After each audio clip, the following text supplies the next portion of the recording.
ਦਰਸ਼ਕੋ break ਤੋਂ ਬਾਅਦ ਤੁਹਾਡਾ ਸਭ ਦਾ ਭਰਪੂਰ ਸਵਾਗਤ ਹੈ। ਸੋ ਅੱਜ ਗੱਲਬਾਤ ਕਰਨ ਜਾ ਰਹੇ ਹਾਂ ਐਂਡ ਵਾਲੇ ਸੈਕਸ਼ਨ ਦੇ ਵਿੱਚ ਕਿ ਮੀਡੀਆ ਰਿਪੋਰਟਾਂ ਅਨੁਸਾਰ ਭਾਰਤ ਦਾ ਕਣਕ ਭੰਡਾਰ ਬੜੀ ਤੇਜ਼ੀ ਨਾਲ ਘਟ ਰਿਹਾ ਹੈ ਔਰ ਇਸ ਵੇਲੇ ਉਹਨਾਂ ਦੀਆਂ ਜਿਹੜੀਆਂ ਅੱਖਾਂ ਨੇ ਪੰਜਾਬ ਵੱਲ ਲੱਗੀਆਂ ਹੋਈਆਂ ਨੇ ਕਿਉਂਕਿ ਪੰਜਾਬ ਵਿੱਚ ਇਸ ਵਾਰੀ ਜਿਹੜੀ ਕਣਕ ਦੀ ਭਰਵੀਂ ਫਸਲ ਹੋਣ ਜਾ ਰਹੀ ਹੈ ਔਰ ਭਾਰਤੀ ਸਟੇਟ ਪੰਜਾਬ ਨੂੰ ਇੱਕ ਬਸਤੀ ਵਾਂਗ ਲੁੱਟਦੀ ਹੈ ਅਤੇ ਸਿੱਖ ਕਿਸਾਨ ਇਸ ਦੇ ਬੰਧੂਆ ਮਜ਼ਦੂਰ ਬਣੇ ਹੋਏ ਨੇ। ਸੋ ਇਸ ਬਾਰੇ ਆਪਾਂ ਗੱਲਬਾਤ ਕਰਨ ਜਾ ਰਹੇ ਹਾਂ ਔਰ ਨਾਲ ਜਿਹੜੀਆਂ ਗੁਰਬਾਣੀ ਵਿਚਾਰ ਐਂਡ ਜਿਹੜੇ ਕਮੈਂਟਸ ਨੇ ਉਹ ਆਪਾਂ ਐਂਟਰਟੇਨ ਕਰਾਂਗੇ। ਸੋ ਅਸੀਂ ਚਾਹਾਂਗੇ ਕਿ ਤੁਸੀਂ ਇਸੇ ਤਰ੍ਹਾਂ ਬੜੇ ਨਾਲ ਦੇਖਣ ਸੁਣਨ ਲਈ ਐਂਡ ਲਿਖਣ ਲਈ ਤੁਹਾਡਾ ਸਭ ਦਾ ਬਹੁਤ ਬਹੁਤ ਸ਼ੁਕਰੀਆ ਜੀ। ਡਾਕਟਰ ਸਾਹਿਬ ਕੀ ਵਿਚਾਰਾਂ ਨੇ? ਦੇਖੋ, ਬਸਤੀ ਜਾਂ ਕॉलोनी ਸ਼ਬਦ 18ਵੀਂ ਸਦੀ 19ਵੀਂ ਸਦੀ 'ਚ ਜਦੋਂ ਕਿ ਯੂਰਪੀਅਨ ਪਾਵਰਸ ਨੇ ਦੁਨੀਆ ਦੇ ਅੱਡ-ਅੱਡ ਹਿੱਸਿਆਂ 'ਚ ਜਾ ਕੇ ਕਬਜ਼ੇ ਕਰਕੇ ਜਿਹੜਾ ਹੈ ਉਹਨਾਂ ਲੋਕਾਂ ਨੂੰ ਜਿਹੜਾ ਹੈ ਉਹ ਐਨਸਲੇਵ ਕੀਤਾ। ਗੁਲਾਮ ਲਫ਼ਜ਼ ਵੀ ਅਸੀਂ ਇਸਤੇਮਾਲ ਕਰਦੇ ਹਾਂ। ਬੰਧੂਆ ਮਜ਼ਦੂਰ ਜਦੋਂ ਉਹਨਾਂ ਨੂੰ ਕਿਹਾ ਜਾਂਦਾ ਹੈ ਜਿਨ੍ਹਾਂ ਨੂੰ ਤੁਸੀਂ ਬੌਂਡਡ ਲੇਬਰ ਉਹਨਾਂ ਨੂੰ ਤੁਸੀਂ ਬੰਨ੍ਹ ਲੈਂਦੇ ਸੀ ਕਿ ਉੱਥੋਂ ਹਿੱਲ ਹੀ ਨਹੀਂ ਸਕਦੇ। ਅੱਛਾ। ਔਰ ਉਸ ਦਾ ਨਤੀਜਾ ਇਹ ਹੁਣ ਅੰਗਰੇਜ਼ ਤਾਂ ਕਿਸੇ ਵੇਲੇ ਵੀ ਭਾਰਤ 'ਚ 33 ਕਰੋੜ ਦੀ ਆਬਾਦੀ ਵੇਲੇ ਉਹਨਾਂ ਮੁਲਕ ਛੱਡਿਆ ਉਹ 20-25 ਹਜ਼ਾਰ ਤੋਂ ਜ਼ਿਆਦਾ ਨਹੀਂ ਸੀਗੇ ਤੇ ਉੱਥੇ ਉਹਨਾਂ ਦਾ ਕੋਈ ਇੰਟਰਸਟ ਕੋਈ ਰੋਜ਼ਾਨਾ ਸ਼ਾਦੀਆਂ ਵਿਆਹ ਮੁੰਡੇ ਜੰਮਣ ਜਾਂ ਦੂਜਿਆਂ 'ਚ ਤਾਂ ਉਹ ਕੋਈ ਇੰਟਰਫੀਅਰ ਨਹੀਂ ਸੀ ਕਰਦੇ। ਸਾਰੇ ਸਮਾਜ ਤੋਂ ਉਵੇਂ ਹੀ ਚੱਲ ਰਿਹਾ ਸੀ। ਸਿਰਫ ਉਹ ਲੁੱਟ ਸੀ ਜਿਹਦੀ ਆਰਥਿਕ ਐਕਸਪਲੋਇਟੇਸ਼ਨ ਕਿ ਜੀ ਕੱਚਾ ਮਾਲ ਉੱਥੋਂ ਗਿਆ ਇੰਗਲੈਂਡ ਦੀਆਂ ਜਿਹੜੀਆਂ ਫੈਕਟਰੀਆਂ 'ਚ ਬਣਿਆ ਫਿਰ ਮਹਿੰਗਾ ਆਇਆ ਉੱਥੋਂ ਕਿੰਨਾ ਰੈਵਨਿਊ ਜਨਰੇਟ ਹੋ ਕੇ ਜਿਹੜਾ ਹੈ ਉਹ ਉਧਰ ਨੂੰ ਜਾ ਰਿਹਾ। ਇਹੀ ਪਾਰਟ ਹੈ। ਹੁਣ ਅੱਜ ਬੇਸ਼ੱਕ ਕਹਿਣ ਨੂੰ ਜਿਹੜੇ ਦਿੱਲੀ ਦੇ ਹਾਕਮ ਨੇ ਉਹ ਕੋਈ ਗੋਰੇ ਨਹੀਂ ਨੇ ਕੋਈ ਪੀਲੇ ਨਹੀਂ ਨੇ ਕੋਈ ਹਰੇ ਨਹੀਂ ਨੇ ਉਹੀ ਭੂਰੀ ਚਮੜੀ ਵਾਲੇ ਜਿਨ੍ਹਾਂ ਨੂੰ ਅਸੀਂ ਆਜ਼ਾਦ ਕਰਵਾਉਣ ਦੇ ਵਿੱਚ ਜਿਸ ਮੁਲਕ ਨੂੰ ਸਭ ਤੋਂ ਵੱਡਾ ਰੋਲ ਅਦਾ ਕੀਤਾ। ਪਰ ਤੁਸੀਂ ਨੀਤੀਆਂ ਜੇ ਦਿੱਲੀ ਸਰਕਾਰ ਦੀਆਂ ਪਿਛਲੇ 75 ਸਾਲਾਂ ਦੀਆਂ ਇਨ ਜਨਰਲ ਔਰ ਪਿਛਲੇ 39 ਸਾਲਾਂ ਦੀਆਂ ਇਨ ਪਾਰਟੀਕੂਲਰ ਦੇਖੋ ਤੇ ਜਿਵੇਂ ਅੰਗਰੇਜ਼ ਜਿਹੜੇ ਨੇ ਐਜ਼ ਏ ਕॉलोनी ਟਰੀਟ ਕਰਦੇ ਬਸਤੀ ਬਣਾਇਆ ਸੀ ਉਹਨਾਂ ਨੇ ਔਰ ਲੁੱਟ ਕਸੁੱਟ ਸੀ ਆਰਥਿਕ ਤੌਰ ਦੇ ਉੱਤੇ। ਇਹਨਾਂ ਨੇ ਤਾਂ ਟੋਟਲ ਵਾਰ ਤਾਂ ਵਿੱਢੀ ਹੋਈ ਹੈ ਡਾਇਰੈਕਟ ਜੈਨੋਸਾਈਡ ਦੇ ਥੱਲੇ ਕਰ ਹੀ ਰਹੇ ਨੇ। ਪਰ ਪੰਜਾਬ ਦੇ ਰਿਸੋਰਸਿਸ ਨੂੰ ਕਿਵੇਂ ਲੁੱਟਿਆ ਜਾ ਰਿਹਾ ਹੈ ਕਿਵੇਂ ਪੰਜਾਬ ਨੂੰ ਉਸ ਦੀ ਜ਼ਮੀਨ ਨੂੰ ਬੰਜਰ ਬਣਾ ਦਿੱਤਾ ਗਿਆ ਪਾਣੀ ਦਾ ਲੈਵਲ ਕੀ ਹੈ ਪਾਣੀ ਦੀ ਲੁੱਟ ਕੀ ਹੈ ਦੂਸਰਾ ਕੀ ਹੈ ਉਹਦਾ ਅਸੀਂ ਜ਼ਿਕਰ ਕਰਦੇ ਹਾਂ। ਪਰ ਇਹਦੇ ਬਾਵਜੂਦ ਈਵਨ ਉਹ ਪੰਜਾਬ ਜਿਹਦੇ 'ਚ ਸਾਰੀ ਭਾਰਤ ਦੀ ਜੇ ਤੁਸੀਂ ਟੈਰੀਟਰੀ ਜਾਂ ਏਰੀਆ ਦੇਖੋ ਤਾਂ ਉਹਦੇ 'ਚ ਮੇਰਾ ਖਿਆਲ ਹੈ ਲੈਸ ਦੈਨ 1.5% ਏਰੀਆ ਪੰਜਾਬ ਦਾ ਹੋਏਗਾ। ਆਬਾਦੀ ਤਾਂ ਸਿੱਖਾਂ ਦੀ ਲੈਸ ਦੈਨ 2% ਹੈ ਹੀ ਹੈ। ਲੇਕਿਨ ਕਿਵੇਂ ਇਹ 1.5% ਤੋਂ ਵੀ ਘੱਟ ਏਰੀਏ ਵਾਲਾ ਔਰ 2% ਤੋਂ ਵੀ ਘੱਟ ਸਿੱਖ ਇਹਨਾਂ ਦੇ ਇੱਕ ਬਸਤੀ ਬਣੇ ਹੋਏ ਨੇ ਔਰ ਸਾਰਾ ਭਾਰਤ ਜਿਹਦੇ 'ਚ 1 ਬਿਲੀਅਨ 400 ਮਿਲੀਅਨ ਲੋਕ ਉਹਨਾਂ ਦਾ ਢਿੱਡ ਭਰਨ ਦੇ ਲਈ ਸੈਂਟਰਲ ਪੂਲ ਦੇ ਵਿੱਚ ਜਦੋਂ ਵੀਟ ਜਾਂ ਚੌਲਾਂ ਦਾ ਜ਼ਿਕਰ ਹੁੰਦਾ ਹੈ ਤੇ ਉਹ ਕਿਸ ਹੱਦ ਤੱਕ ਜਾਂਦੇ ਨੇ। ਔਰ ਇਹਦੇ ਬਾਵਜੂਦ ਕਿ ਭਾਰਤ ਦੇ ਵਿੱਚ ਬਾਕੀ ਵੀ ਕਿਸਾਨ ਹੀ ਪਾਣੀ ਦਾ ਯੂਪੀ ਮੱਧ ਪ੍ਰਦੇਸ਼ ਗੁਜਰਾਤ ਕਿੰਨੇ ਡੈਮ ਬਣ ਗਏ ਨੇ ਪਾਣੀ ਦੀ ਤਾਂ ਕੋਈ ਕਮੀ ਨਹੀਂ ਹੈ। ਉਹਨਾਂ ਸਟੇਟਾਂ 'ਚ ਵੀ ਜਿੱਥੇ ਸਿੱਖ ਕਿਸਾਨ ਬੈਠਾ ਹੈ ਜੇ ਉੱਤਰਾਖੰਡ ਦਾ ਊਧਮ ਸਿੰਘ ਨਗਰ ਜ਼ਿਲ੍ਹਾ ਹੈ ਉੱਥੇ ਬੰਪਰ ਕ੍ਰੌਪ ਹੋਏਗੀ। ਹਰਿਆਣੇ ਦੇ ਵਿੱਚ ਸਿਰਸਾ ਕੁਰੂਕਸ਼ੇਤਰ ਲਾਡਵਾ ਇਹ ਸਾਰੀ ਬੈਲਟ ਇੱਥੇ ਤੁਹਾਨੂੰ ਬੰਪਰ ਨਜ਼ਰ ਆਏਗਾ। ਇਸੇ ਤਰ੍ਹਾਂ ਯੂਪੀ ਦੇ ਵਿੱਚ ਬਾਜਪੁਰ ਔਰ ਦੂਸਰਾ ਸਾਰਾ ਏਰੀਆ ਨਾਨਕ ਮਤਾ ਔਰ ਉਹ ਜਿਹੜੇ ਸਾਰੇ ਜ਼ਿਲ੍ਹੇ ਨੇ ਉੱਥੇ ਹੀ ਆਏਗਾ। ਹੁਣ ਬਾਕੀਆਂ ਦੇ ਹੱਥ ਨਹੀਂ ਚੱਲਦੇ ਜਾਂ ਉਹਨਾਂ ਦੇ ਕੋਲ ਕੋਈ ਅਕਲ ਦੀ ਕਮੀ ਹੈ ਜਾਂ ਕਿਉਂਕਿ ਸਿੱਖਾਂ ਨੂੰ ਹੀ ਗੁਰੂ ਨੇ ਇਹ ਜਿਹੜਾ ਕਿਰਤ ਦਾ ਵੀ ਔਰ ਇਹ ਦੂਸਰਾ ਵੀ ਦਿੱਤਾ ਹੈ। ਲੇਕਿਨ ਤੁਸੀਂ ਸਾਨੂੰ ਇੱਕ ਬੰਧੂਆ ਮਜ਼ਦੂਰ ਵਾਂਗ ਇਸਤੇਮਾਲ ਕਰੋ ਲੇਕਿਨ ਰਿਟਰਨ ਕੁਛ ਨਹੀਂ ਹੈ। ਰਿਟਰਨ ਤਾਂ ਤੁਹਾਡੀ ਨਸਲਕੁਸ਼ੀ ਹੋਣੀ ਹੈ। ਔਰ ਇਹ ਖਬਰ ਮੇਰੀ ਨਜ਼ਰਾਂ 'ਚ ਦੋ ਖਬਰਾਂ ਸਾਈਮਲਟੇਨੀਅਸਲੀ ਇਹ ਟ੍ਰਿਬਿਊਨ ਦੀਆਂ ਹੀ ਸੀ। As nations wheat stock dips all eyes on Punjab for bumper crop ਔਰ ਕਿ ਭਾਈ ਇਹ ਜਦੋਂ ਉਹਨਾਂ ਨੇ ਕਿਹਾ ਜੀ ਇਸ ਸਾਲ beginning of the month wheat stock in the country was 163.50 lakh ton ਸੀ ਇਸ ਬਿਗਨਿੰਗ ਦੇ ਪਰ ਹੁਣ ਇਸ ਵੇਲੇ ਸਭ ਤੋਂ ਘੱਟ ਗਿਆ 2017 ਤੋਂ ਵੀ ਘੱਟ ਹੈ। ਇਸ ਵੇਲੇ 1,37,000 ਲੱਖ ਟਨ ਹੈ। ਔਰ ਲੇਕਿਨ ਦੂਸਰੇ ਪਾਸੇ ਜਿਹੜਾ ਇਹ ਇੰਨਾ ਘਟਿਆ ਪਾਰਟ ਹੈ ਉਹਦੇ ਭਰਪਾਈ ਦੇ ਲਈ ਪੰਜਾਬ ਵੱਲ ਦੇਖਿਆ ਜਾ ਰਿਹਾ ਹੈ ਕਿ ਵੀ ਇਹ ਮੁਲਕ ਦੇ ਵਿੱਚ ਤਾਂ ਘਟ ਗਿਆ ਵੀਟ ਸਟਾਕ ਦੇ ਵਿੱਚ ਨਹੀਂ ਹੈ ਲੇਕਿਨ ਇਹ ਜਿਹੜਾ ਹੈ in spite of the paddy harvest ਜਿਹੜੀ ਪੰਜਾਬ ਦੇ ਵਿੱਚ ਥੋੜ੍ਹੀ ਹੁੰਦੀ ਹੈ ਪਰ ਇਹਦੇ ਬਾਵਜੂਦ ਜਿਹੜਾ ਹੁਣ ਇਹ ਪੰਜਾਬ ਦੇ ਵਿੱਚ ਇੰਨੀ ਕੁ ਬੰਪਰ ਕ੍ਰੌਪ ਹੋਣ ਦੀਆਂ ਸੰਭਾਵਨਾਵਾਂ ਨੇ। ਭਾਵੇਂ ਇਸ ਵਾਰ ਏਰੀਆ ਪੰਜਾਬ 'ਚ ਦੇ ਥੱਲੇ ਘੱਟ ਹੈ, ਲੇਕਿਨ ਇਨ ਪੰਜਾਬ ਦਾ FCI is holding stock of 23 lakh tons. The area under wheat has surpassed its target of 32 lakh hectare, ਕਿ ਬਈ ਇਸ ਵਾਰ 32 ਲੱਖ ਹੈਕਟੇਅਰ ਦੇ ਵਿੱਚ ਜਿਹੜਾ ਹੈ ਉਹ ਵੀਟ ਜਿਹੜੀ ਹੈ ਕਣਕ ਬੀਜੀ ਗਈ ਹੈ।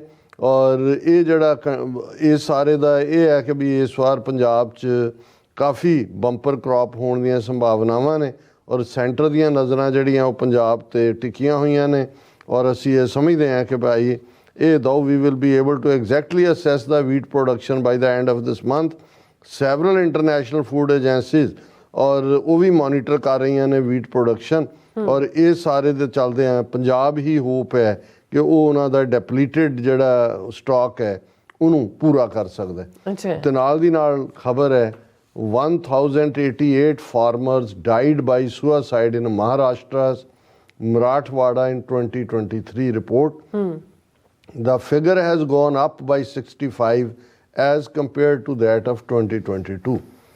ਕਿ ਭਾਈ 1088 ਕਿਸਾਨ ਮਹਾਰਾਸ਼ਟਰ ਜਿੱਥੇ ਸਾਰੇ ਰਿਸੋਰਸੇ ਤੁੰਨਦੇ ਨੇ BJP ਦੀ ਸਰਕਾਰ ਹੈ, ਉੱਥੇ ਜਿਹੜਾ ਹੈ 1088 ਕਿਸਾਨਾਂ ਨੇ ਆਤਮਘਾਤ ਕੀਤਾ।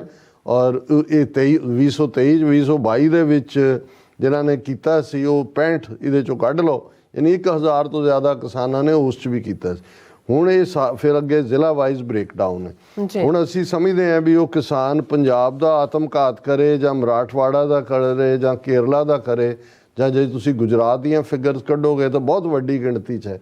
ਪਰ ਦੂਸਰੇ ਪਾਸੇ ਜਿਹੜਾ ਡਰਮ ਬੀਟ ਕੀਤਾ ਜਾਂਦਾ ਹੈ ਉਹ ਤਾਂ ਇਹੀ ਹੁੰਦਾ ਕਿ ਭਾਰਤ ਹੁਣ ਚੌਥੀ ਇਕੋਨਮੀ ਬਣ ਗਿਆ, ਹੁਣ ਤੀਜੀ ਬਣ ਜਾਏਗਾ ਅਗਲੇ 10 ਅੰਮ੍ਰਿਤ ਕਾਲ ਸ਼ੁਰੂ ਹੋ ਗਿਆ। ਭਾਰਤ ਨੇ ਮੁਫਤ ਜਿਹੜੀ ਹੈ ਉਹ ਦੁਨੀਆ ਨੂੰ ਕੋਵਿਡ ਦੀ ਵੈਕਸੀਨ ਦੇ ਦਿੱਤੀ ਹੁਣ ਅਸੀਂ।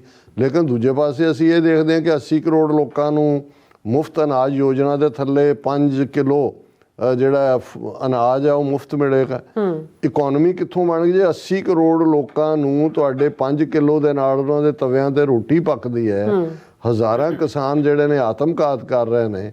ਪੰਜਾਬ ਜਿੱਥੇ ਤੁਸੀਂ ਉਹ ਮਾਹੌਲ ਪੈਦਾ ਕਰਤਾ ਹੈ ਕਿ ਫੋਰਸਡ ਮਾਈਗ੍ਰੇਸ਼ਨ ਹੋ ਰਹੀ ਹੈ, ਪਰ ਤੁਹਾਡਾ ਜੇ 2 ਸਾਲ ਤੁਹਾਡੀ ਫਸਲ ਤੁਹਾਨੂੰ ਕਿਤੇ ਤੁਹਾਨੂੰ ਪੰਜਾਬ ਦੀ ਬੰਪਰ ਕ੍ਰੌਪ ਦੇ ਉੱਤੇ ਤੁਹਾਡੀ ਅੱਖ ਹੈ ਕਿ ਵੀ ਤੁਸੀਂ ਉਹਨੂੰ ਕਰਨਾ। ਸੋ ਇਹਦੇ ਤੋਂ ਅਸੀਂ ਅੰਦਾਜ਼ਾ ਲਾ ਸਕਦੇ ਹਾਂ ਜਿਹੜੇ ਲੋਕ ਅਕਸਰ ਕਿ ਜੀ ਖਾਲਿਸਤਾਨ ਬਣ ਗਿਆ, ਇਕੋਨਮੀ ਕੀ ਹੋਏਗੀ, ਦੂਸਰਾ ਕੀ ਹੋਏਗਾ। ਇਸ ਸਦੀ ਨੇ ਅੱਗੋਂ ਸਾਬਤ ਕਰਨਾ ਹੈ ਕਿ ਦੁਨੀਆ ਦੇ ਵਿੱਚ ਪ੍ਰੋਗਰੈਸ ਔਰ ਹਰ ਚੀਜ਼ 2 ਚੀਜ਼ਾਂ ਦੇ ਦੁਆਲੇ ਘੁੰਮਦੀ ਹੈ, ਫੂਡ ਜ਼ਾਹਰ ਹੈ ਜ਼ਮੀਨ ਔਰ ਪਾਣੀ। ਜਿਹੜਾ ਪਾਣੀ ਫੂਡ ਲਈ ਵੀ ਜ਼ਰੂਰੀ ਹੈ, ਉਹਦੇ ਤੇ ਬੇਸ ਤੁਸੀਂ ਹਾਰਟੀਕਲਚਰ ਕਰ ਲਓ, ਐਗਰੀਕਲਚਰ ਕਰ ਲਓ, ਉਸ ਦੇ ਉੱਤੇ ਤੁਸੀਂ ਜਿਹੜਾ ਉਹ ਜੂਸ ਫੈਕਟਰੀਆਂ ਲਾ ਲਓ, ਕੋਈ ਹੋਰ ਜਿਹੜਾ ਉਸ ਪਾਰਟ ਨੂੰ ਕਰ ਲਓ। ਪਰ ਇਹ ਗੱਲ ਸਾਡੇ ਬਹੁਤਿਆਂ ਨੂੰ ਸਮਝ ਨਹੀਂ ਆਉਂਦੀ ਹੈ ਕਿ ਵੀ ਉਧਰ ਤਾਂ ਉਹਨਾਂ ਨੇ ਪੰਜਾਬ 'ਚ 50 ਕਿਲੋਮੀਟਰ ਤੱਕ BSF ਲਾਤੀ ਕਿ ਵੀ ਤੁਹਾਨੂੰ ਜਿਹਨੂੰ ਮਰਜ਼ੀ ਉਹ ਚੁੱਕ ਲੈਣ, ਸੈਂਟਰ ਦਾ ਸਿੱਧਾ ਕੰਟਰੋਲ ਹੈ ਤੇ ਤੁਸੀਂ ਉਹਨਾਂ ਦੇ ਬੰਦੂਆ ਮਜ਼ਦੂਰ ਬਣ ਕੇ ਬੰਪਰ ਕ੍ਰੌਪਸ ਪੈਦਾ ਕਰੀ ਜਾਓ, ਝੋਨਾ ਵੀ ਲਾਈ ਜਾਓ ਦੱਬ ਕੇ, ਪਾਣੀ ਦੇ ਵੀ ਲੁੱਟ ਮਚੀ ਰਹੇ ਤੇ ਨਾਲ ਭਾਰਤ ਮਾਤਾ ਕੀ ਜੈ ਵੀ ਕਰੀ ਜਾਓ। 26 ਜਨਵਰੀ ਦੇਖਣ ਵੀ ਜਾਇਓ ਜਾਂ TV ਤੇ ਬੈਠ ਕੇ ਦੇਖਿਓ ਕਿ ਝਾਕੀਆਂ ਆ ਗਈਆਂ, ਫਰਾਂਸ ਦਾ ਪ੍ਰੈਜ਼ੀਡੈਂਟ ਆ ਗਿਆ। ਹੁਣ ਉੱਤੋਂ ਜਿਹੜਾ ਉਹ ਜੋ ਪ੍ਰੈਜ਼ੀਡੈਂਟ ਨੂੰ ਵੀ ਫਰਾਂਸ ਦੇ ਨੂੰ ਜੈਪੁਰ ਲੈ ਕੇ ਗਿਆ, ਰਾਮ ਮੰਦਰ ਦਾ ਹੀ ਰਿਪਲਾਈ ਕਰ ਦਿੱਤਾ। ਹੁਣ ਉਹ ਆਲਰੇਡੀ ਹਿੰਦੂ ਨੇਸ਼ਨ ਬਣ ਗਿਆ। ਇਹ ਸਾਡੇ ਲੋਕਾਂ ਨੂੰ ਸਮਝਣਾ ਹੋਏਗਾ ਕਿ ਭਾਈ ਅਸੀਂ ਇਸ ਗੁਲਾਮੀ ਦੇ ਇਸ ਦੌਰ ਚੋਂ ਨਿਕਲੀਏ ਔਰ ਆਜ਼ਾਦੀ ਹੀ ਸਾਡੇ ਸਾਰੇ ਮਸਲਿਆਂ ਦਾ ਹੱਲ ਹੈ। ਖਾਲਿਸਤਾਨ ਦੇ ਨਾਲ ਹੀ ਇਹ ਸਭ ਕੁਝ ਜੁੜਿਆ ਹੋਇਆ ਹੈ। ਜੀ ਡਾਕਟਰ ਸਾਹਿਬ ਤੁਹਾਡਾ ਬਹੁਤ ਬਹੁਤ ਸ਼ੁਕਰੀਆ। ਸੋ ਆਪਣੇ ਵਿਊਅਰਸ ਦੇ ਬਹੁਤ ਸਾਰੇ ਮੈਸੇਜ ਨੇ ਔਰ ਇੱਕ ਨਵਦੀਪ ਸਿੰਘ ਨਾਂ ਦੀ ID ਤੋਂ ਕਾਫੀ ਸਾਰੇ ਮੈਸੇਜ ਨੇ ਔਰ ਉਹਨਾਂ ਦੇ ਮੈਸੇਜ ਦਾ ਜਿਹੜੇ ਜਵਾਬ ਨੇ ਸਾਡੇ ਵਿਊਅਰਸ ਦੇ ਰਹੇ ਨੇ ਕਿ ਉਹ ਡਰੀ ਜਾ ਰਹੇ ਨੇ ਕਿ ਪੰਜਾਬ ਨੂੰ ਪੰਜਾਬ ਹੀ ਰਹਿਣ ਦਿਓ। ਔਰ ਦੈਨ ਉਹਨਾਂ ਨੇ ਡਰ ਕੇ ਮਾਰੀ ਵੀ ਰਹੇ ਨੇ। ਔਰ ਨਾਲ ਦੇ ਸਾਡੇ ਜਿਹੜੇ ਵਿਊਅਰਸ ਬੈਸਟ 1 ਜਿਹੜੇ 30 ਨੇ ਉਹ ਜਵਾਬ ਦੇ ਰਹੇ ਨੇ। ਜਗਸੀਰ ਸਿੰਘ ਜੀ ਜਵਾਬ ਦੇ ਰਹੇ ਨੇ ਉਹਨਾਂ ਨੂੰ। ਜਿਹੜੀ ਐਸ ਕੌਰ ਜੀ ਉਹ ਵੀ ਜਵਾਬ ਦੇ ਰਹੇ ਨੇ, ਕਹਿੰਦੇ ਸਾਡੇ ਨਵਦੀਪ ਸਿੰਘ ਨੇ ਸਾਡੇ ਛੋਟੇ ਛੋਟੇ ਬੱਚੇ ਨੇ, ਉਹਨੂੰ ਹਮਾਸ ਨਾ ਬਣਾਓ, ਉੱਥੇ ਸਾਡੇ ਬੱਚੇ ਰਹਿੰਦੇ ਨੇ, ਬੀਬੀਆਂ ਰਹਿੰਦੇ ਨੇ। ਔਰ ਨਾਲ ਨਵਦੀਪ ਸਿੰਘ ਇਹ ਵੀ ਕਹਿ ਰਹੇ ਕਿ ਉਹ ਟਾਈਮ ਹੋਰ ਸੀ ਕਿਉਂਕਿ ਇਹਨਾਂ ਨੇ ਕਿਹਾ ਕਿ ਗੁਰੂ ਸਾਹਿਬ ਦੇ ਵੀ ਛੋਟੇ ਛੋਟੇ ਬੱਚੇ ਸੀ, ਕਹਿੰਦੇ ਇਹ ਟਾਈਮ ਹੋਰ ਸੀ। ਸੋ ਕਹਿੰਦੇ ਬੀਬੀਆਂ ਵੀ ਕਹਿੰਦੇ ਬਹਾਦਰ ਹੁੰਦੀਆਂ ਨੇ, ਐਸ ਕੌਰ ਜੀ ਕਹਿੰਦੇ ਨੇ। ਔਰ ਬੜੇ ਅੱਛੇ ਮੈਸੇਜ ਨੇ, ਬੜੇ ਅੱਛੇ ਜਵਾਬ ਦਿੱਤੇ ਨੇ ਸਾਡੇ ਵਿਊਅਰਸ ਨੇ ਨਵਦੀਪ ਸਿੰਘ ਜੀ ਹੋਰਾਂ ਨੂੰ। ਇਹ ਹੋਰ ਹਾਂਜੀ, ਫਿਰ ਕਾਫੀ ਸਾਰੇ ਫਤਿਹ ਦੇ ਮੈਸੇਜ ਨੇ, ਜਿੰਦਾਬਾਦ ਦੇ ਮੈਸੇਜ ਨੇ। ਔਰ ਮੈਂ ਤੇ ਆਹੀ ਕਨਵਰਸੇਸ਼ਨ ਦੇਖ ਰਹੀ ਸੀ ਇਹਨਾਂ 3-4 ਜਣੇ ਨਵਦੀਪ ਸਿੰਘ ਦੇ ਆਲੇ ਦੁਆਲੇ ਹੋਏ ਪਏ ਨੇ ਕਿ ਉਹ ਇਹੀ ਕਹਿ ਰਹੇ ਪੰਜਾਬ ਨੂੰ ਪੰਜਾਬ ਰਹਿਣ ਦਿਓ, ਖਾਲਿਸਤਾਨ ਨਾ ਬਣਾਓ, ਇਹ ਉਹ ਸਾਰਾ ਕੁਛ ਹੀ। ਔਰ ਚਲੋ ਤੁਸੀਂ ਪੰਜਾਬ ਹੀ ਆਜ਼ਾਦ ਕਰਾ ਲਓ, ਉਹ ਹੀ ਆਜ਼ਾਦ ਕਰਾ ਲਓ। ਤੁਸੀਂ ਤੁਹਾਡੀ ਸਟੈਂਪ ਦੇ ਉੱਤੇ ਪੰਜਾਬ ਹੀ ਲਿਖ ਦਿਆਂਗੇ, ਤੁਸੀਂ ਪੰਜਾਬ ਹੀ ਆਜ਼ਾਦ ਕਰਾ ਲਓ। ਗੱਲ ਤਾਂ ਅਸੀਂ ਇਹੀ ਕਹਿ ਕੇ ਹਟੇ ਹਾਂ ਕਿ ਜੇ ਸਾਡੇ ਸਾਧਨ, ਜੇ ਬੱਚਿਆਂ ਦਾ ਵੀ ਫਿਕਰ ਹੈ, ਬਿਲਕੁਲ ਅਸੀਂ ਚਾਹੁੰਦੇ ਹਾਂ ਪੰਜਾਬ ਦੇ ਬੱਚੇ ਬੱਚੀਆਂ ਭਾਵੇਂ ਹਿੰਦੂ, ਸਿੱਖ, ਮੁਸਲਮਾਨ, ਈਸਾਈ, ਨਾਸਤਕ ਕੋਈ ਵੀ ਹੋਣ, ਉਹ ਢਿੱਡ ਭਰ ਕੇ ਉਹਨਾਂ ਲਈ ਖਾਣ ਲਈ ਹੋਏ, ਉਹਨਾਂ ਦੇ ਲਈ ਸਾਧਨ ਹੋਣ। ਲੇਕਿਨ ਜਦੋਂ ਤੱਕ ਤੁਸੀਂ ਇੱਕ ਕਾਲੋਨੀ ਹੋ, ਬਸਤੀ ਹੋ, ਤੁਹਾਡੇ ਕਿਸੇ ਮਸਲੇ ਦਾ ਕੋਈ ਹੱਲ ਨਹੀਂ। ਜੇ ਤੁਹਾਡੇ ਕੋਲ ਕੋਈ ਜਾਦੂ ਦੀ ਛੜੀ ਹੈ ਕਿ ਜਿਹਦੇ ਨਾਲ ਤੁਸੀਂ ਇਹ ਮਸਲੇ ਹੱਲ ਕਰ ਸਕਦੇ ਹੋ ਬਿਨਾਂ ਆਜ਼ਾਦੀ ਤੋਂ, ਮੋਸਟ ਵੈਲਕਮ। ਮੇਰਾ ਖਿਆਲ ਹੈ ਮੈਂ ਫੇਸਬੁੱਕ ਤੇ ਆ ਜਾਣਾ। ਪ੍ਰਭਜੀਤ ਸਿੰਘ ਮੌਂਟਰੀਆਲ, ਉਹਨਾਂ ਨੇ ਜ਼ਿੰਦਾਬਾਦ ਜ਼ਿੰਦਾਬਾਦ ਕੀਤਾ ਹੈ। ਕਮਲ ਸਿੰਘ ਉਹ ਲਿਖਦੇ ਨੇ, ਕਹਿੰਦੇ ਹਨ ਕਿ ਮੋਦੀ ਹੋਰੀ ਅਫਗਾਨੀ ਰਾਜਦੂਤ ਨੂੰ ਸੱਦਾ ਦਿੱਤਾ ਹੈ। ਮੈਂ ਕਹਿੰਦਾ ਚੰਗਾ ਹੋਵੇ ਜੇ ਆਪਣੇ ਸੁਪਨੇ ਮੁਤਾਬਕ ਪੂਰੀ ਤਰ੍ਹਾਂ ਅਫਗਾਨੀਆਂ ਨਾਲ ਰਲ ਕੇ ਇਹ ਪਾਕਿਸਤਾਨ ਨੂੰ ਅਸਥਿਰ ਕਰਨ ਦੀ ਕੋਸ਼ਿਸ਼ ਕਰਨ, ਕਿਉਂਕਿ ਇੰਨਾ ਸੌਖਾ ਨਹੀਂ ਹੋਏਗਾ, ਪਰ ਇਸ ਨਾਲ ਇੱਕ ਭੂੰਡਾਂ ਦਾ ਖੱਖਰ ਜ਼ਰੂਰ ਛੇੜ ਲੈਣਗੇ, ਕਿਉਂਕਿ ਅਫਗਾਨਿਸਤਾਨ ਤੇ ਪਾਕਿਸਤਾਨ ਵਿੱਚ ਇਹੋ ਜਿਹੇ ਬਹੁਤ ਸੰਗਠਨ ਹਨ ਜੋ ਬਾਹਮਣਾਂ ਦੇ ਵੀ ਖਿਲਾਫ ਹਨ ਤੇ ਕਸ਼ਮੀਰੀ ਤੇ ਭਾਰਤੀ ਮੁਸਲਮਾਨਾਂ ਨਾਲ ਵੀ ਹਮਦਰਦੀ ਰੱਖਦੇ ਹਨ ਤੇ ਤਾਲਿਬਾਨੀ ਵੀ ਹਥਿਆਰਾਂ ਸਮੇਤ ਜਿੱਤ ਦੀ ਧਾਰ ਨਾਲ ਹੀ ਰਲ ਜਾਂਦੇ ਹੁੰਦੇ ਹਨ। ਅਮਰੀਕਾ ਦੀ ਤਾਂ ਸਥਿਤੀ ਵੱਖਰੀ ਹੈ, ਪਰ ਭਾਰਤ ਦੀ ਸਾਰੀ ਸਥਿਤੀ ਤੇ ਰਾਜ ਪ੍ਰਬੰਧ ਪੁਰਾਣੇ ਰੂਸ ਵਰਗਾ ਹੈ। ਇਸ ਲਈ ਫਿਰ ਇਸ ਖਿੱਤੇ ਦੀ ਨਵੀਂ ਨਕਸ਼ਾ ਤਰਾਸ਼ੀ ਜ਼ਰੂਰ ਹੋਵੇਗੀ। ਨਾਲੇ ਲੱਗਦਾ ਹੈ ਕਿ ਰਾਜ ਦੇ ਨਸ਼ੇ ਵਿੱਚ ਜੋ ਇਹਨਾਂ ਨੇ ਹੁਣੇ ਨਵਾਂ ਬਣਾਇਆ, ਉਹ ਮੁਹੰਮਦ ਗੌਰੀ ਨੂੰ ਫੇਰ ਲਿਆ ਕੇ ਢੋਣਾ ਹੈ। ਇੱਕ ਹੋਰ ਖਬਰ ਸੀ ਕਿ ਸਿੱਧੂ ਮੂਸੇਵਾਲਾ ਦੇ ਕਾਤਲਾਂ ਨੂੰ, ਜੋ ਸਾਰੇ ਸਿੱਖ ਨੌਜਵਾਨ ਸਨ, ਦਾ ਐਨਕਾਊਂਟਰ, ਝੂਠਾ ਪੁਲਿਸ ਮੁਕਾਬਲਾ ਕਰਨ ਵਾਲੇ 4 ਪੁਲਸੀਆਂ ਦਾ 26 ਜਨਵਰੀ ਨੂੰ ਸਨਮਾਨ ਕੀਤਾ ਜਾਏਗਾ। ਇਹਨਾਂ ਵਿੱਚੋਂ ਇੱਕ ਦਾ ਤਾਂ ਚੌਥੀ ਵਾਰ ਹੋਏਗਾ। ਇਹਨਾਂ ਦੇ ਨਿਆਣੇ ਜਾਂ ਇਹ ਆਪ ਜਦੋਂ ਬਾਹਰਲੇ ਦੇਸ਼ਾਂ 'ਚ ਆਉਂਦੇ ਹਨ ਤਾਂ ਸਿੱਖਾਂ ਨੂੰ ਇਹਨਾਂ ਦੀ ਸੇਵਾ ਸੰਭਾਲ ਪੰਥਕ ਰਹੁ ਰੀਤਾਂ ਮੁਤਾਬਕ ਕਰਨੀ ਚਾਹੀਦੀ ਹੈ। ਔਰ ਅਜੇ ਤੱਕ ਉਹ ਵਿਚਾਰੇ, ਉਹਦੇ ਫਾਦਰ ਮਦਰ ਸਿੱਧੂ ਮੂਸੇਵਾਲਾ ਦੇ, ਉਹ ਇਨਸਾਫ ਲੱਭ ਰਹੇ ਨੇ ਤੇ ਇਹਨਾਂ ਨੇ ਉਹ 4 ਪੁਲਸੀਏ ਕੱਢ ਕੇ ਜੀ ਉਹਨਾਂ ਨੂੰ ਅਸੀਂ ਆਲਾ ਗੈਲੈਂਟਰੀ ਅਵਾਰਡ ਦੇ ਰਹੇ ਹਾਂ ਕਿਉਂਕਿ ਉਹਨਾਂ ਨੇ ਸਿੱਧੂ ਮੂਸੇਵਾਲਾ ਦੇ ਕਾਤਲਾਂ ਦਾ ਮੁਕਾਬਲਾ ਕੀਤਾ। ਇਹ ਬਿਲਕੁਲ ਝੂਠ। ਔਰ ਬੌਬ ਸਿੰਘ, ਉਹਨਾਂ ਨੇ ਸਮੁੱਚੀ TV 84 ਦੀ ਟੀਮ ਨੂੰ ਫਤਿਹ ਬੁਲਾਈ ਹੈ ਔਰ ਖਾਲਸਾ ਰਾਜ ਕਰੇਗਾ। ਉਹਨਾਂ ਨੇ ਕਿਹਾ ਕਿ ਜੀ ਈਰਾਨ ਉੱਤੇ ਹਮਲੇ ਤੋਂ ਬਾਅਦ ਹੁਣ ਮੂਤ ਪੀਣੇ ਕਦੇ ਨਹੀਂ ਕਹਿਣਗੇ ਕਿ ਘੁਸਕਰ ਮਾਰੇਂਗੇ। ਮੁਹੰਮਦ ਅਨਵਰ, ਰਾਜਵਿੰਦਰ ਸਿੰਘ, ਓਪੈਕ, ਉਹਨਾਂ ਨੇ ਜ਼ਿਕਰ ਕੀਤਾ ਹੈ ਕਿ ਵੀ ਜਿਹੜਾ ਅਸੀਂ ਮੁਸਲਮਾਨ ਆਰਗੇਨਾਈਜੇਸ਼ਨਾਂ ਦਾ ਜ਼ਿਕਰ ਕਰ ਰਹੇ ਸੀ ਇਸਲਾਮਿਕ। ਜਸਬੀਰ ਸਿੰਘ, ਦੀਪ ਸਿੰਘ ਕਹਿੰਦੇ ਨੇ ਸਿਰਫ ਰਾਵਣ ਕੋਲ ਉਡਣ ਖਟੋਲਾ ਸੀ ਜਿਸ ਵਿੱਚ ਸੀਤਾ ਨੂੰ ਉਡਾ ਕੇ ਲੈ ਗਿਆ, ਇਹ ਕਰੀ ਜਾਣ ਰਾਤੀ ਯਾਤਰਾ। ਕਿਰਪਾਲ ਸਿੰਘ ਚੀਮਾ ਅੱਜ ਕੁਛ ਦਿਨਾਂ ਬਾਅਦ ਆਏ ਨੇ, ਪਿਛਲੇ ਦਿਨਾਂ 'ਚ ਸ਼ਾਇਦ ਗੈਰ ਹਾਜ਼ਰ ਹੈ। ਉਹਨਾਂ ਨੇ ਆਜ਼ਾਦੀ ਜਾਂ ਗੁਲਾਮੀ, ਅਗਰ 500 ਸਾਲ ਪੁਰਾਣਾ ਮੰਦਰ ਦੁਬਾਰਾ ਸਥਾਪਿਤ ਹੋ ਸਕਦਾ ਹੈ, ਫਿਰ 150 ਸਾਲ ਪਹਿਲਾਂ ਚਲਾਕੀ ਤੇ ਮਕਾਰੀ ਨਾਲ ਖੋਇਆ ਖਾਲਸਾ ਰਾਜ ਦੁਬਾਰਾ ਕਿਉਂ ਨਹੀਂ ਸਥਾਪਿਤ ਹੋ ਸਕਦਾ। ਅਗਰ ਅਤੀਤ ਤੇ ਨਫ਼ਰਤ ਦੀ ਬੰਦੂਕ ਤੇ ਅਨਿਆਏ ਦੀ ਕਲਮ ਨਾਲ ਜ਼ੁਲਮ ਦੀ ਫਸਲ ਬੀਜੋਗੇ, ਫਿਰ ਭਵਿੱਖ ਵਿੱਚ ਬਦਲੇ ਦੀ ਤੋਪ ਨਾਲ ਬੀਜੀ ਫਸਲ ਦੇ ਨਾਸ਼ ਦੀ ਜ਼ਿੰਮੇਵਾਰ ਵੀ ਹੋਣਾ ਪਵੇਗਾ। ਪੰਜਾਬ ਪੁਲਿਸ ਨੂੰ ਫਿਰ ਤੋਂ ਮੈਡਲ ਦੇਣ ਦੀ ਸ਼ੁਰੂਆਤ ਦਾ ਮਤਲਬ ਭਵਿੱਖ ਵਿੱਚ ਸਿੱਖ ਨੌਜਵਾਨੀ ਦਾ ਖਾਲਿਸਤਾਨ ਦੇ ਨਾਮ ਤੇ ਕਾਣ ਕਰਕੇ ਹਿੰਦੂ ਵੋਟ ਦਾ ਰੁਖ ਦਿੱਲੀ ਵੱਲ ਕਰਨ ਦੀ ਸਕੀਮ ਬਣਾਈ ਜਾ ਰਹੀ ਹੈ। ਆਉਣ ਵਾਲੀਆਂ ਆਖਰੀ ਚੋਣਾਂ ਖੁੱਲ੍ਹ ਕੇ ਹਿੰਦੂ ਰਾਸ਼ਟਰ ਦੇ ਨਾਮ ਤੇ ਲੜੀਆਂ ਜਾਣਗੀਆਂ।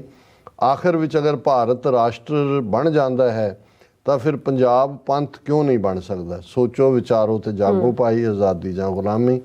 ਬਹੁਤ ਸ਼ੁਕਰੀਆ ਸੋਹਣ ਸਿੰਘ ਮਾਇਲ, ਮੁਹੰਮਦ ਅਨਵਰ, ਰਾਜਵਿੰਦਰ ਸਿੰਘ, ਦੀਪ ਸਿੰਘ, ਉਹਨਾਂ ਸਾਰਿਆਂ ਦੀ ਵੀਰਾਂ ਦੀ ਫਤਿਹ ਹੈ। ਤੁਹਾਡਾ ਸਭ ਦਾ ਬਹੁਤ ਬਹੁਤ ਧੰਨਵਾਦ।